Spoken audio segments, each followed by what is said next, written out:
प्रश्न 1। लेखिका के व्यक्तित्व पर किन किन व्यक्तियों का किस रूप में प्रभाव पड़ा? उत्तर। लेखिका के व्यक्तित्व पर मुख्य रूप से दो व्यक्तियों का प्रभाव पड़ा। वे थे लेखिका के पिताजी और लेखिका की हिंदी की प्राध्यापिका शीला अग्रवाल। पिताजी ने लेखिका को राजनैतिक बहसों में शामिल करके देश और समाज के प्रति जागरूक बनाया। इसके साथ ही उन्होंने उसे रसोई घर और सामान्य घर गृहस्थी के कामों से दूर रखकर प्रतिभाशाली व्यक्तित्व प्रदान किया। हिंदी प्राध्यापिका शीला अग्रवाल ने लेखिका को क्रियाशील, जागरूक और आंदोलनकारी बनाने में अपनी अहम भूमिका निभाई। उन्होंने अपनी जोशीली बातों से लेखिका के मन में बैठे संस्कारों को कार्य रूप दे दिया। इसके साथ ही उन्होंने लेखिका को क्रांतिकारी और विद्रोही बनाया। प्रश्न 2। इस आत्मकथा में लेखिका के पिता ने रसोई को भटियार खाना कहकर क्यों संबोधित किया है? उत्तर। इस आत्मकथा में लेखिका के पिता ने रसोई को भटियार खाना कहकर इसलिए संबोधित किया है क्योंकि भटियार खाने में खाना पकाना चलता रहता है। रसोई घर में व्यस्त रहने वाली लड़कियों की प्रतिभा व्यर्थ नष्ट हो जाती है। इसलिए लेखिका के पिता अपने बच्चों को घर गृहस्थी या चूल्हे चौके तक सीमित नहीं रखना चाहते थे, बल्कि वे उन्हें चूल्हे चौके के काम से हटाकर जागरूक नागरिक बनाना चाहते थे। अतः उन्होंने रसोई घर की उपेक्षा करते हुए उसे भटियार खाना संबोधित किया है।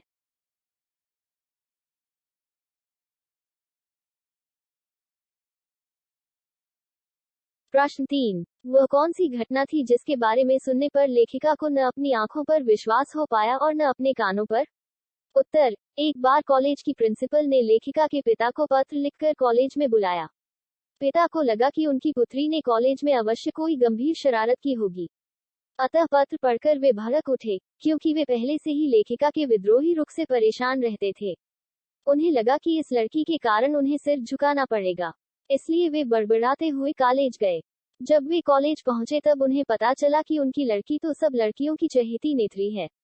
वे प्रिंसिपल की बात न मानकर उसकी ही बात मानती हैं और उसके कहने पर सब लड़कियां क्लास छोड़कर मैदान में आ जाती हैं। इसलिए प्रिंसिपल का कॉलेज चलाना मुश्किल हो गया है। यह सुनकर पिता का सीना गर्व से फूल गया और वे यह सुनकर गदगद हो गए। उन्होंने प्रिंसिपल को उत्तर में यही कहा कि ये आंदोलन तो वक्त की पुकार है, इन्हें कैसे रोका जा सकता है। जब लेखिका की मां ने पिता की कही बात लेखिका को बताई तब वह यह सुनकर अवाक रह गई। उस समय न उसको अपनी आंखों पर विश्वास हो रहा था और न अपने कानों पर। यह हकीकत थी। प्रश्न 4। लेखिका की अपने पिता से वैचारिक टकराहट को अपने शब्दों में लिखिए। अथवा एक कहानी यह भी पाठ के आधार पर बताइए कि लेखिका के अपने पिता से क्या वैचारिक मतभेद थे। उत्तर। लेखिका के पिताजी का स्वभाव क्रोधी, शक्की व अहंवादी था। वे लेखिका को देश समाज के प्रति जागरूक बनाना चाहते थे, लेकिन वे उसे घर की चारदीवारी तक ही सीमित रखना चाहते थे। लेखिका को पिता की यह सीमा स्वीकार नहीं थी। वो सक्रिय रूप से आंदोलनों में भाग लेना चाहती थी। लेखिका ने पिता की इच्छा के विरुद्ध विवाह किया था। इससे लेखिका की उनसे वैचारिक टकराहट थी।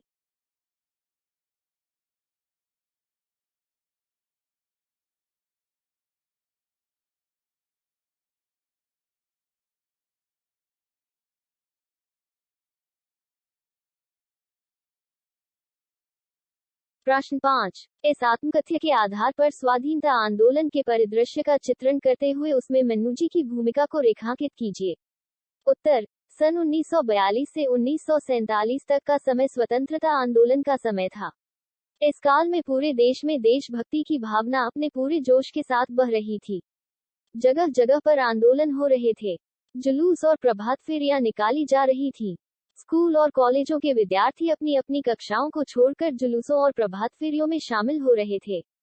ऐसे देशभक्ति के वातावरण में मन्नू भंडारी भी अपना उत्साह और जोश दिखाने में पीछे नहीं रही। उन्होंने अपने पिता की इच्छा के विरुद्ध जुलूसों और प्रभात फेरियों में खुलकर भाग ही नहीं लिया, बल्कि अपने सहपाठियों और सहयोगियों को भी भाग लेने के लिए प्रोत्साहित किया। लड़कों के बीच उन्होंने खुलकर नारेबाजी की और भाषण दिए। इतना ही नहीं, उनके इशारे पर पूरी कॉलेज की छात्राएं आंदोलन में भाग लेने हेतु सक्रिय हो गईं।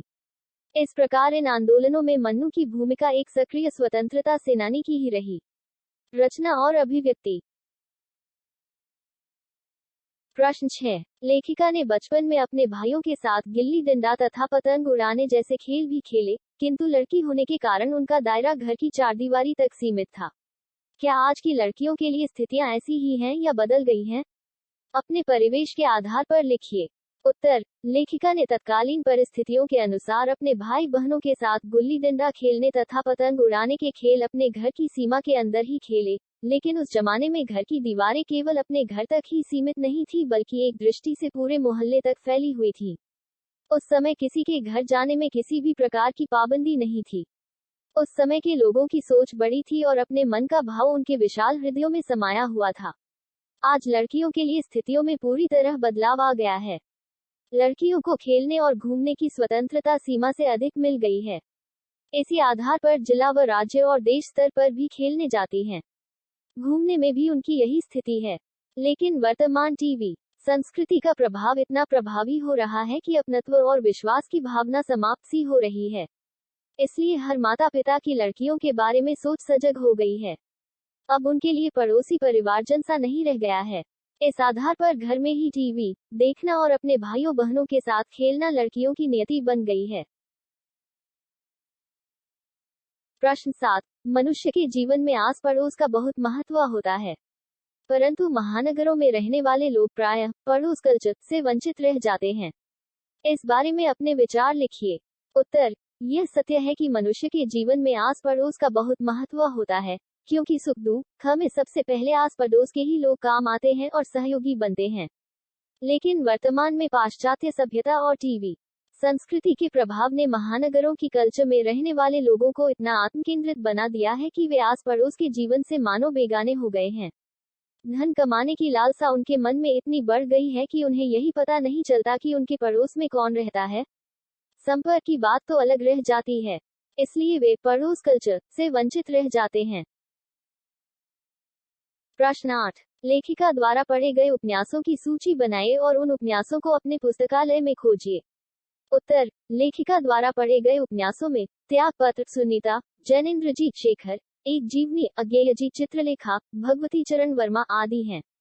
इसके साथ ही लेखिका ने शरत, प्रेमचंद, यशपाल आदि के साहित्य को भी पढ़ा। प्रश्न 1। एक कहानी यह भी किसके द्वारा लिखा गया आत्मकथ्य है? उत्तर, एक कहानी यह भी मन्नू भंडारी द्वारा लिखा गया आत्मकथ्य है। प्रश्न 2। मन्नू भंडारी का जन्म कहाँ हुआ था? उत्तर, मन्नू भंडारी का जन्म मध्य प्रदेश के भानपुरा गांव में हुआ था। प्रश्न 3। लेखिका के पिताजी ने कौन से शब्दकोश की रचना की? उत्तर, लेखिका के पिताजी ने अंग्रेजी हिंदी शब्दकोश विषयवार की रचना की। प्रश्न 4। लेखिका बचपन में कैसी दिखती थी? उत्तर, लेखिका बचपन में मरियल सी, दुबली एवं काली दिखती थी। प्रश्न 5। लेखिका के पिताजी का स्वभाव कैसा था? उत्तर, लेखिका के पिताजी एक तरफ कोमल, संवेदनशील थे तथा दूसरी तरफ क्रोधी, शकी और अहंवादी थे।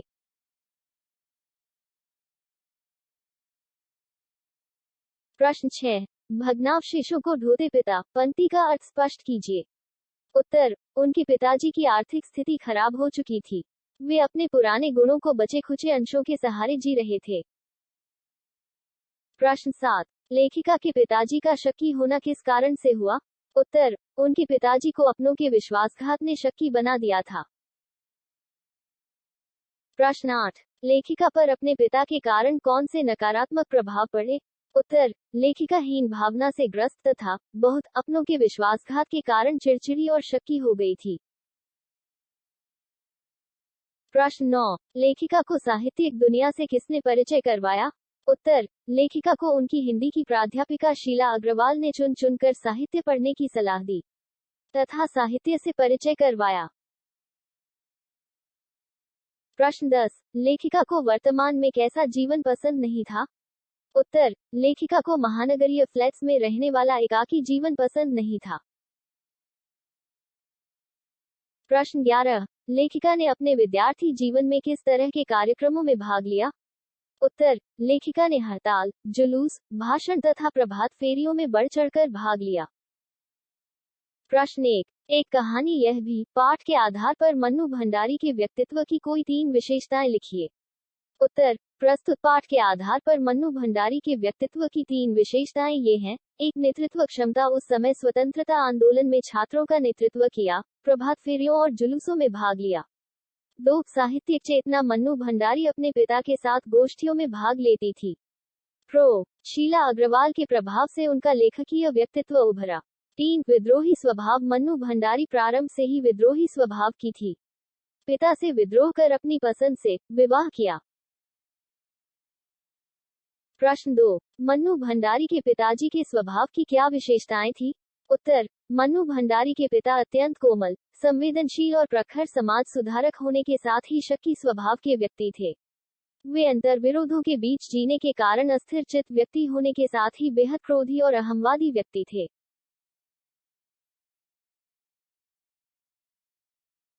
प्रश्न 3, एक कहानी यह भी के आधार पर सन 1946-47 में स्त्रियों की सामाजिक स्थिति पर अपने विचार लिखिए।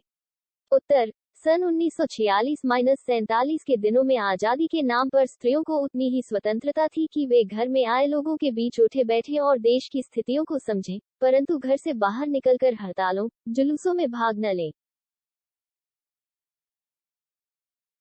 प्रश्न 4, आर्थिक स्थिति खराब हो जाने पर व्यक्ति के स्वभाव और विचारों में भी परिवर्तन आ जाता है। एक कहानी यह भी पाठ के आधार पर लिखिए।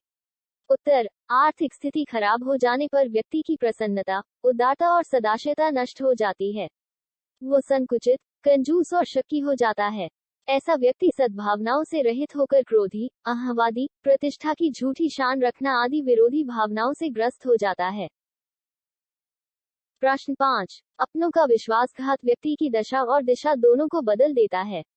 एक कहानी यह भी पाठ के आधार पर स्पष्ट कीजिए। उत्तर, अपनों का विश्वासघात व्यक्ति को तोड़कर रख देता है। वो स्थान बदलने के साथ ही शक्की, अहंकारी, क्रोधी और चिड़चिड़ा लेखिका के पिता की भांति होकर अपने व्यक्तित्व को भी खंडित कर लेता है। प्रश्न 6, लेखिका के पिता की कार्यशैली कैसी थी? उत्तर, लेखिका के पिता विद्वान लेखक थे। समय की मार ने उन्हें कमजोर बना दिया था, इसलिए उनकी कार्यशैली अव्यवस्थित हो गई थी। वे फैली बिखरी पुस्तकों, पत्र पत्रिकाओं आदि के बीच कुछ पढ़ते रहते या फिर डिक्टेशन देते रहते थे। वे घर पर ही आश्रय देकर छात्रों को पढ़ाते भी थे। प्रश्न 8, पढ़ो संस्कृति मानव मन को प्रभावित करती है। एक कहानी यह भी पाठ के आधार पर स्पष्ट कीजिए। उत्तर, लेखिका के 1 दर्जन प्रारंभिक कहानियों के पात्र अजमेर के उसी मोहल्ले के रहे जिनके बीच उसका बचपन और किशोरावस्था बीती थी। लेखिका को उनकी जीवन शैली, भाव। प्रश्न 9, लेखिका किसके सहयोग से जागरूक नागरिक बन पाए? उत्तर, लेखिका के पिता ने उसे रसोई घर से हटाकर सामाजिक समस्याओं की ओर उन्मुख किया। उसे घर में होने वाली बड़ी बड़ी चर्चाओं में शामिल किया, जिससे वह उनके सहयोग से जागरूक नागरिक बन पाए।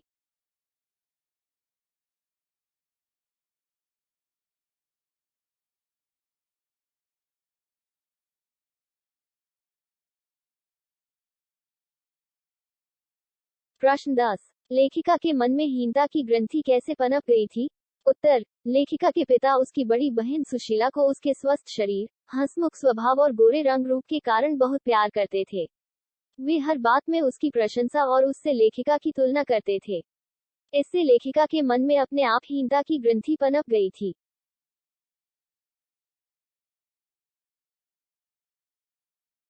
प्रश्न 11, लेखिका के मन में पनपी हीन ग्रंथि का क्या दुष्परिणाम हुआ? उत्तर, लेखिका के मन में पनपी हीन ग्रंथि ने उसे हमेशा के लिए दबा दिया।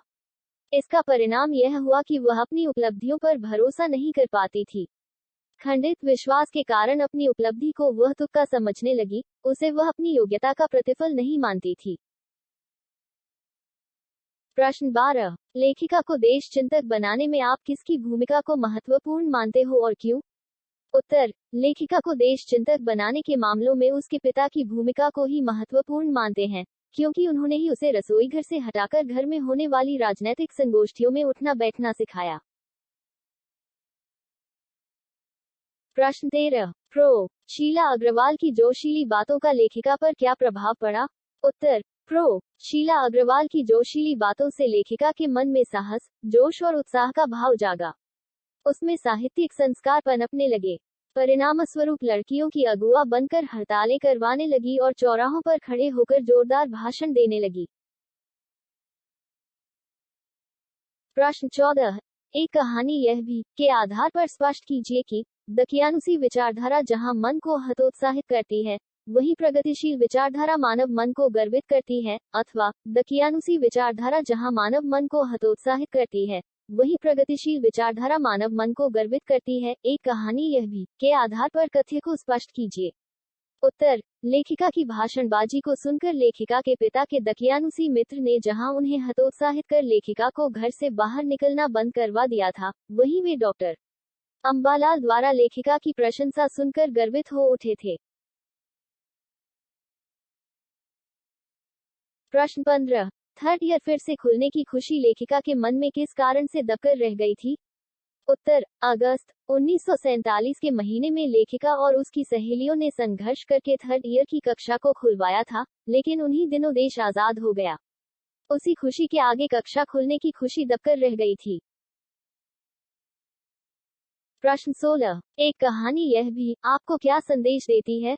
उत्तर, एक कहानी यह भी हमें कई संदेश देती है। पहला संदेश यह है कि स्वतंत्रता और जन आंदोलनों में स्त्री पुरुष की बराबरी की भागीदारी होनी चाहिए।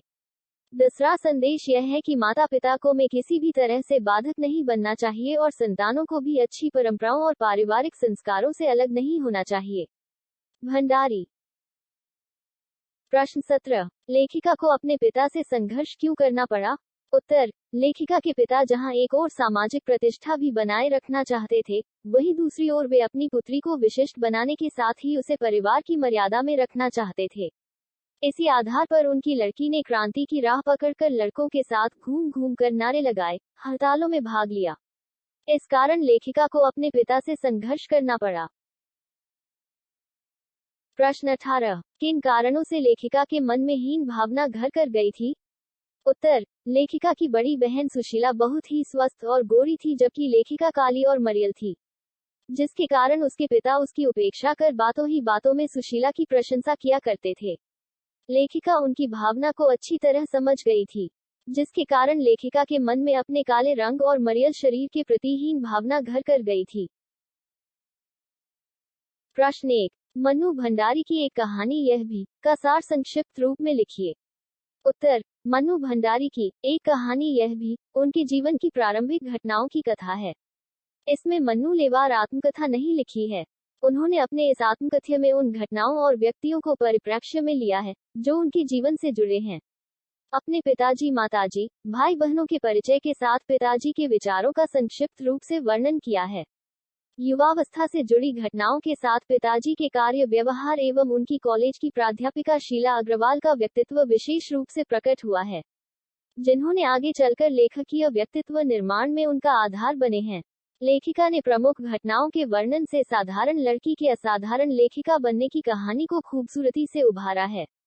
स्वतंत्रता आंदोलन के चरम पर आजादी की आंधी ने मन्नू भंडारी का भी स्वयं में शामिल कर लिया था।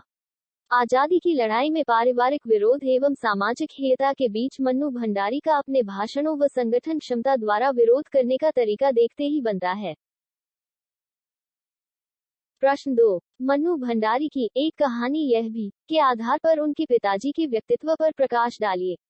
उत्तर, मन्नू भंडारी के पिताजी एक सुशिक्षित, दरियादिल व संवेदनशील व्यक्ति थे। जब वे इंदौर में रहते थे तब उनकी बड़ी प्रतिष्ठा व सम्मान था। समाज सुधार के कार्यों में बढ़ चढ़कर हिस्सा लेने के साथ साथ राजनीति में भी काफी दिलचस्पी रखते थे। लेकिन इंदौर में ही एक आर्थिक झटके के कारण, वो भी अपनों द्वारा किए गए विश्वासघात की वजह से वे इंदौर छोड़ अजमेर आ गए। शिक्षा का वे केवल उपदेश ही नहीं देते थे, वरन 8-8, 10-10 विद्यार्थियों को अपने घर में रखकर पढ़ाया करते थे।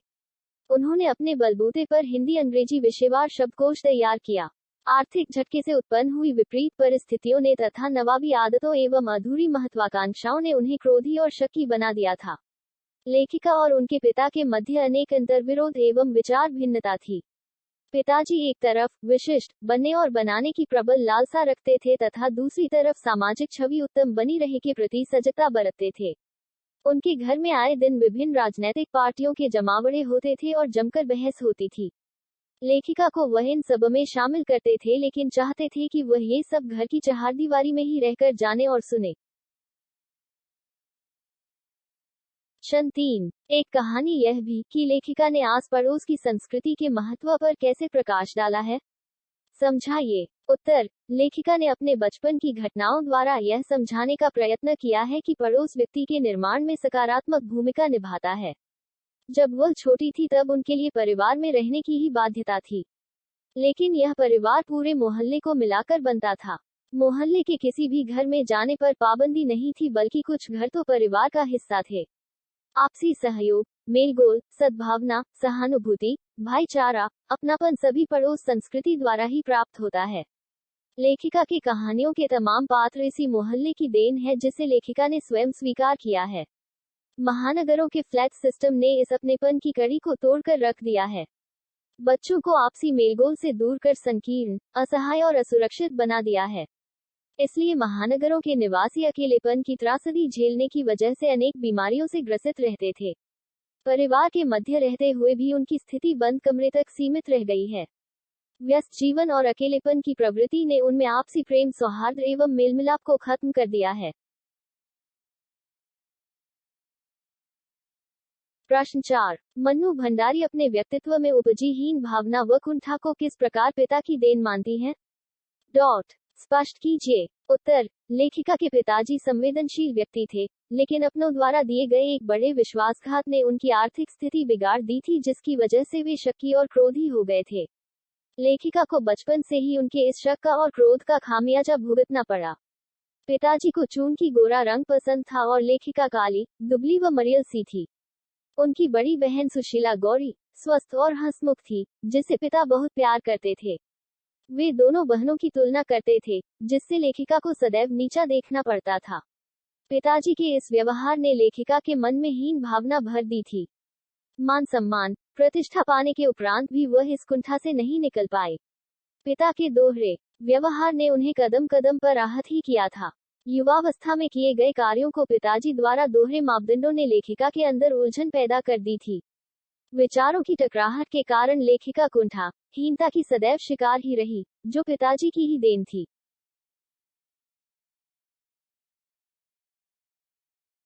प्रश्न 5। लेखिका मन्नू भंडारी के खंडित आत्मविश्वास को उनकी अध्यापिका द्वारा किस प्रकार उभारा गया? स्पष्ट कीजिए। अथवा मन्नू भंडारी के सफल व्यक्तित्व पर उनकी अध्यापिका की भूमिका पर प्रकाश डालिए। उत्तर, लेखिका मन्नू भंडारी बचपन से ही हीन भावनाओं से ग्रसित थी। उनके अनुसार उन्हें स्वयं को लेकर अनेक कुंठाएं उनके मन में जमी हुई थी। जब वे कॉलेज के प्रथम वर्ष में आई, तब उनका नई नियुक्त हुई हिंदी की अध्यापिका शीला अग्रवाल से परिचय हुआ। अब तक बिना लेखकों को जाने समझे किताबें पढ़ने वाली मन्नू को शीला अग्रवाल ने प्रसिद्ध लेखकों की विचारात्मक किताबें पढ़ने की सलाह दी। वे उन्हें चुन चुनकर किताबें पढ़ने को देती और बाद में उन पर लंबी बहस भी करती थी। उन्होंने ही मन्नू भंडारी के भीतर छिपी असाधारण क्षमता से मन्नू का परिचय करवाया। लेखिका को स्वतंत्रता आंदोलन में सक्रिय भूमिका निभाने को उत्साहित किया।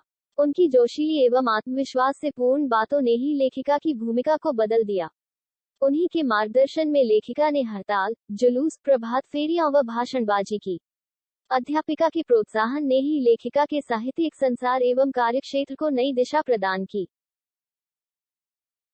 प्रश्न 1। मन्नू भंडारी के व्यक्तित्व पर प्रकाश डालते हुए संक्षेप में उनके कृतित्व के बारे में भी बताइए।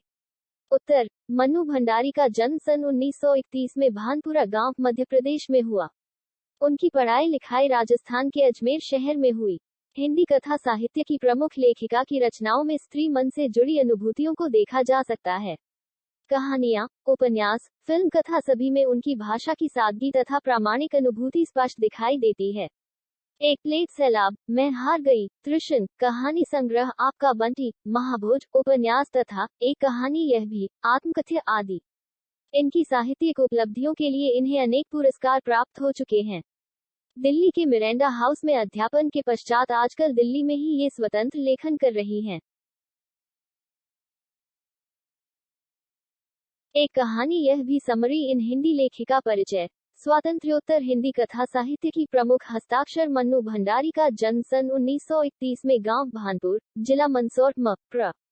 में हुआ था। इनकी इंटर तक की शिक्षा राजस्थान के अजमेर शहर में हुई।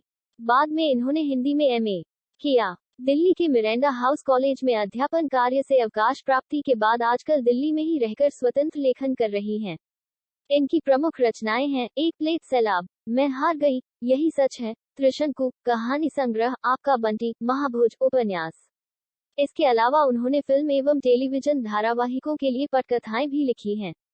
उनकी साहित्यिक उपलब्धियों के लिए उन्हें हिंदी अकादमी के शिखर सम्मान सहित अनेक पुरस्कार प्राप्त हो चुके हैं, जिनमें भारतीय भाषा परिषद, कोलकाता, राजस्थान संगीत नाटक अकादमी, उत्तर प्रदेश हिंदी संस्थान के पुरस्कार शामिल हैं।